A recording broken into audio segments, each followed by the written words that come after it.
Well, it looks like John Pryor's worst nightmare is actually coming true. As you know, John Pryor is Chad Daybell's lawyer, and his biggest fear is having Lori and Chad tried together. But it looks like Lori and Chad will be tried together after all, and it really is until death do they part. We're going to dive into the details. So now, let's get into it. Let's get into the details of what's happening. I have covered the Daybell case for the last 2 years, and I have over 140 videos on the case. I upload videos every single week to my channel, so hit that subscribe button and hit that bell notification so you don't miss out. It's now been 2.5 years since the beginning of the Daybell case, and both Chad and Lori now have both pled not guilty, although Lori had her lawyer do it for her and submit her plea, whereas Chad, he liked to submit and took pleasure in submitting his pleas, in my opinion. I did do a video on that. I'm going to put that at the end of this video or also in the description box below. Chad's trial is set for January 2023, and Lori had her arraignment in April, finally, after she was doing 9 months in restorative treatment. And that's where she entered her plea of not guilty. Now, back in September of 2021, John Pryor filed a motion to sever the trials. He did not want Chad and Lori to be tried together. And he's been very, very vocal about it. Well, also whiny about it, but very vocal. But the judge denied his request. What do you think? Do you think that the trial should be held together or should be separate? Let me know in the comments below. But back in court in April, Lori did not waive her right to a speedy trial. And so the judge set the trial for October 11th. And clearly that's an issue when Chad's trial's in January and the judge denied the motion to sever. So the prosecutors filed a motion to move Lori's with Chad's because, as they state, it would be an improper severance. Judge Boyce recently ruled on it, and he set Lori's new date in January to coincide with Chad. And the argument before was also that not only would it be cost effective to have those trials together, but also it would lessen the trauma and strain on the victims' families and the cost for them as well. Imagine having them go through this twice. It would take months. Each trial is 10 weeks. So you'd be spending 5 months of your time, almost a half a year, when it could be done in 10 weeks. What are your thoughts? Here's what the judge said. The court is concerned that the defense may be impaired by being required to commence trial in October, where they are relatively recently appointed to the case. Remember, Lori's lawyer, Jim Archibald, hasn't been on the case that long, and Mark Means was kicked off the case in 2021 at the end of the year. I think it might have even been December. Plus, they have just added another lawyer to the team who is familiar with death penalty cases. And speaking of which, it was just recently announced that they will be going after the death penalty for Lori. So both Lori and Chad both have that on the table. And a grand jury in Arizona has indicted Lori for conspiracy to commit murder in the death of her fourth husband, Charles Vallow.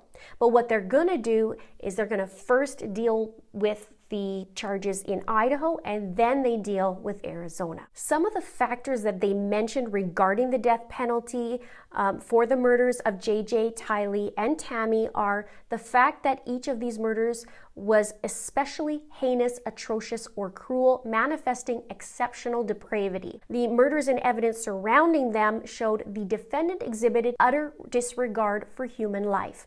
And the murders and actions of Lori Vallow said has exhibited a propensity to commit murder, which will probably constitute a continuing threat to society. As a reminder, it's gruesome, but Tylee was killed, she was chopped to pieces, she was burned, and then she was buried in Chad Daybell's pet cemetery in his yard. JJ was killed, he was taped up, and he was wrapped in plastic bags, also taped up, and he was buried in Chad's backyard as well.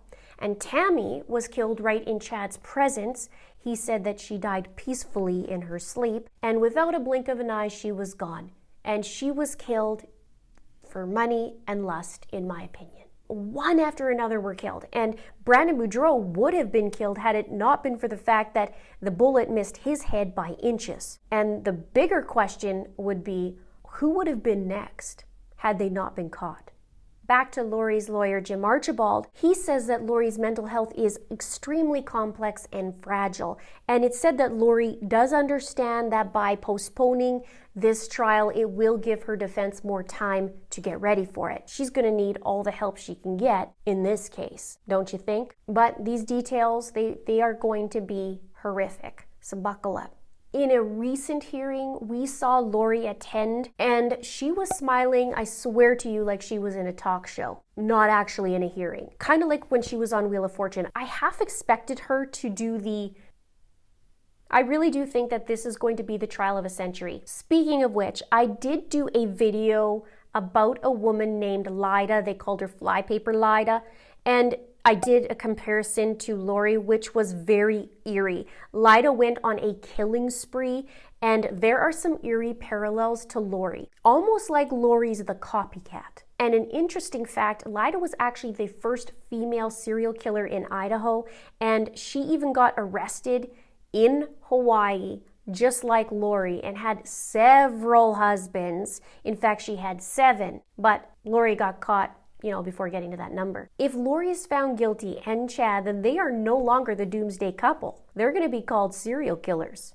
Judge Boyce summarized the postponement of the trial, and he said in a document, "In summary, this is a death penalty case. The discovery volume is extraordinary. Defendant's defense team has only recently been fully assembled and has expressed concerns with the ability to be fully prepared to defend their client in October. The trial itself has been set for a duration of 10 weeks, which further confirms the scope of evidence the state intends to introduce." So really, it's only another 82 days added to it. And the judge can do that just as long as there's just cause. And he said, "The relatively recent appointment of her lead counsel and the even more recent appointment of her co-counsel, in light of the severity of the crimes, charges, and voluminous discovery, leads the court to find that continuing the trial will not result in any impairment to defendant's defense of the case. The date is now set for January 9th, 2023, which is 7 months away." Lori's son Colby was recently interviewed, and it was very short but very powerful. When it came to talking about the kids, he said, "Pretty early on, I reached out to my mom and she was being really shady about it before she cut everybody, including me, off. And then obviously you're going to start questioning, is everyone alive? Are they okay? What if the worst has happened? But you can't think like that. I asked her 1,000 times, what's going on? And the only answer I ever got was, everything's going to be revealed soon." Oh, it's going to be revealed all right. Colby said he believes his mom is 100% responsible for the allegations made against her. But regarding the death penalty, he said, "It's hard to hear that they would do that with my mom, but again, it's out of my hands and always has been. People have choices, Lori had choices, Chad had choices, and this is the consequence of their choices." Colby also wrote a book called The God Over Odds, which is a 1 of 2-part series, and it's about how his relationship with God overcame his life of trauma and loss. I'll put that in the description box below. Regarding the case moving forward, Kay Woodcock said, "Finally, we can see a clear path forward to justice for JJ, Tylee, and Tammy." The drama isn't over yet, though. John Pryor is going pretty hard at Rachel Smith, who's one of the prosecutors, and he wants her off the case.